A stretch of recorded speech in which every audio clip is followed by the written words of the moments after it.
This picture hides the most disturbing secret. It was taken in Guyana on November 18, 1978. 5 people were shot dead, including a woman named Patricia Parks. During the attack, her daughter Tracy went missing in the forest, along with 4 other kids. Tracy Parks' story is an anomaly in the tragic saga of Jonestown.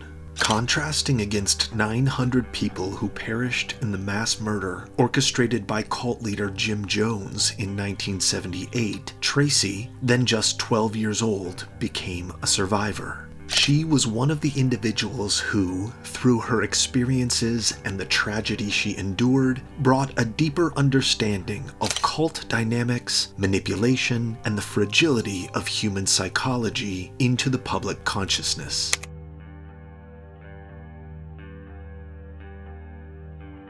Tracy's background is intrinsically linked to the rise and fall of the People's Temple. Founded in the 1950s by Jim Jones, the group initially attracted followers with its message of racial equality and social justice. Tracy's parents, Patricia and Jerry Parks, were early members drawn to Jones's charisma and the temple's progressive ideals. Tracy grew up within the temple, a world seemingly built on love and communal living. However, beneath the surface, a darker reality was brewing. In 1966, Gerald Parks and his family relocated to the peaceful town of Redwood Valley, California. Fearing the Cold War and potential nuclear threats, Parks, his wife Patricia, and their 3 children, son Dale, daughter Brenda, and 6-week-old baby Tracy, made the long journey from Ohio. The Parks were part of a large group who had followed Reverend Jim Jones to California. Redwood Valley seemed like the ideal haven for Gerald and his family, a perfect place to raise their young daughter Tracy. 7 years later, in 1973, Jones made a startling announcement. He planned to build a utopian community in South America. Initially called the People's Temple Agricultural Project, this settlement would achieve tragic notoriety under the name Jonestown.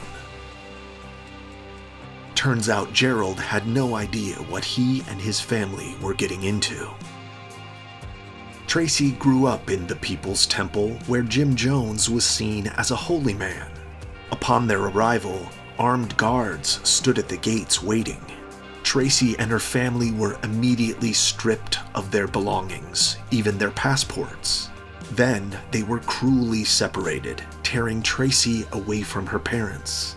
Jim Jones preached that family bonds were selfish, but the truth was far more sinister. He aimed to isolate people, turning family members against each other for his own twisted purposes. Every Wednesday, Jones held special meetings called catharsis, a way to get rid of bad things. Talking to outsiders meant trouble. Children were publicly beaten with a paddle while others were forced to watch and laugh. Every day began at 6 a.m. with loud guards yelling for people to get up. After breakfast, everyone was forced to work long hours until it got dark.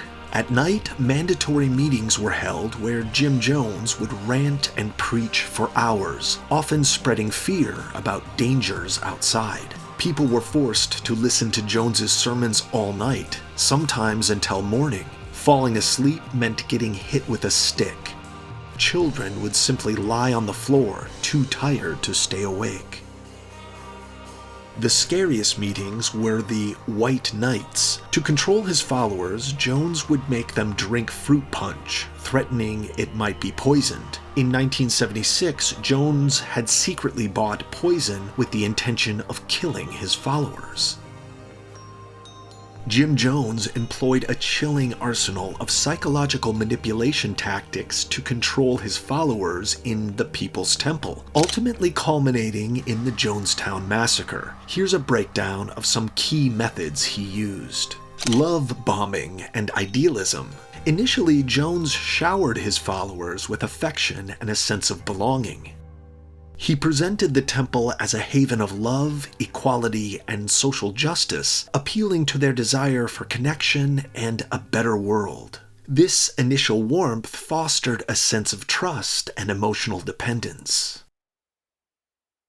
Isolation and us versus them mentality. Jones gradually isolated the temple from the outside world. He painted a picture of a hostile and dangerous society outside, making the temple seem like the only safe haven. This fostered paranoia and fear of dissent, making members more reliant on Jones for guidance. Information control. Jones strictly controlled access to information. He limited access to news media and discouraged questioning his pronouncements. Temple members relied solely on his interpretations of the world, creating an echo chamber where his views reigned supreme. Thought reform and public humiliation. Jones used public confessions and re-education sessions to break down independent thought. Members were forced to confess their doubts and sins, subjecting them to public humiliation if they deviated from the temple's ideology. This created an atmosphere of fear and discouraged dissent. Threat and intimidation. Jones instilled fear in his followers to maintain control. He threatened dissenters with expulsion, violence, and even apocalyptic scenarios. This fear kept members in line and prevented them from leaving or questioning his authority. Dependency and vulnerability. The People's Temple fostered a high degree of financial and social dependence. Members were encouraged to donate all their possessions, work for the temple, and live communally. This created a situation where leaving the temple meant losing everything, making them more vulnerable to manipulation. Staged events and heightened emotions. Jones orchestrated elaborate events like fake news broadcasts or mass demonstrations that manufactured external threats. This kept the members on edge and further reinforced their dependence on him for protection. Cult of personality. Jones cultivated a cult of personality around himself. He portrayed himself as a messianic figure, the sole source of truth and salvation. Members were forced to revere him and unquestioningly obey his pronouncements. These tactics didn't exist in isolation. They worked in synergy to create a powerful web of control.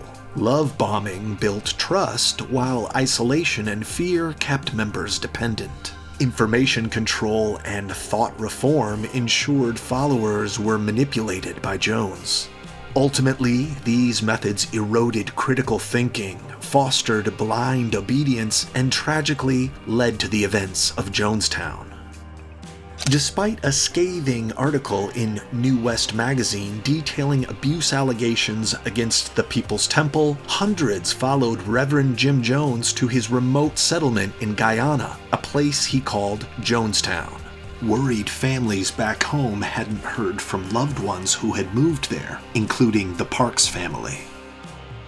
California Senator Leo Ryan, concerned by the reports, decided to investigate.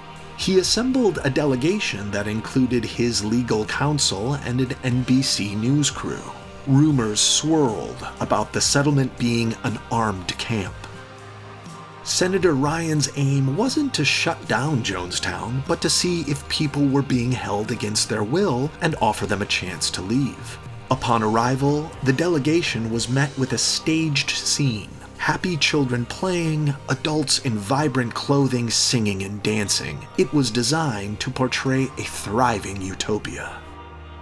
Jones was told a senator was coming. Worried about trouble, he warned everyone to behave and not cause problems during the visit. This made them put up a whole new look of excitement and peace. I'm from the United States government. We're here to inquire into the health and the welfare of American citizens who are here. This initial impression created a sense of accomplishment, a functioning community built from scratch in the Guyanese jungle.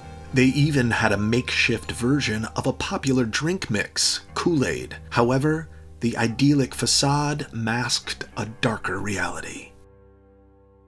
The people seemed really happy and even confirmed the freedom they enjoyed there. Do you think you could? Yeah, if I really wanted to, I'm free to go. If I was really wanted to, I'd be able to free to go.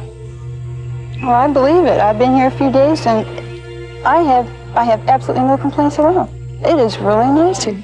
I think that all of you know that I'm here to find out more about questions that have been raised about your operation here. But I can tell you right now that from the few conversations I've had with some of the folks here already this evening, that whatever the comments are, there are some people here who believe that this is the best thing that ever happened to them in their whole life. The happy tour hid a dark truth. A reporter walking through the area got a secret note. The next day, Gerald's mom, Edith Parks, found Senator Ryan and confirmed to him that they were trapped. More people in Jonestown decided to leave, including the Parks family. But Jim Jones wasn't happy about it and argued with them. Senator Ryan believed he could safely get everyone out, but others weren't so sure. As those leaving packed their things, tension filled the air.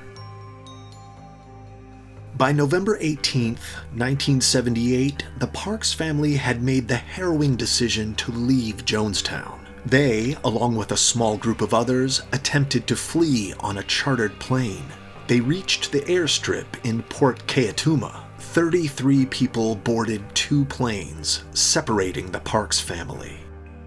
However, Jones, aware of their escape plan, sent armed guards to the airstrip. What followed was a horrific massacre. Gunfire erupted as families desperately tried to board the plane. They had been followed. Shots rang out. Sadly, Patricia Parks was killed instantly. 4 others died on the airstrip, including Senator Ryan and an NBC News crew. Many more were injured.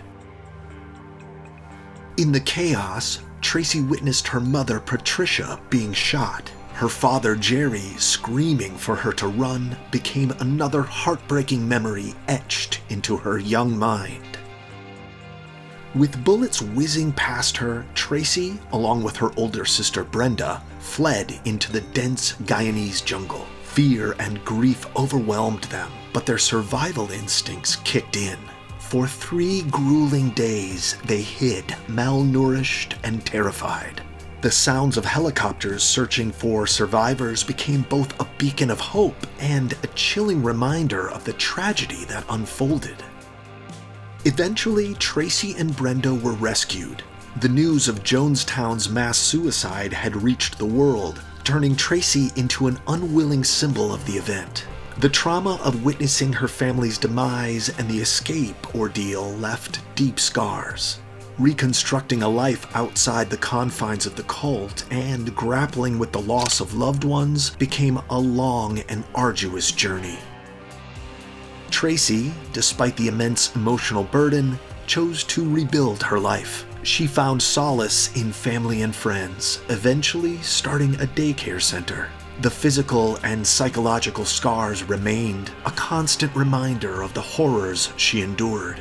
Unlike her sister Brenda, who tragically succumbed to the trauma years later, Tracy found strength and courage to move forward.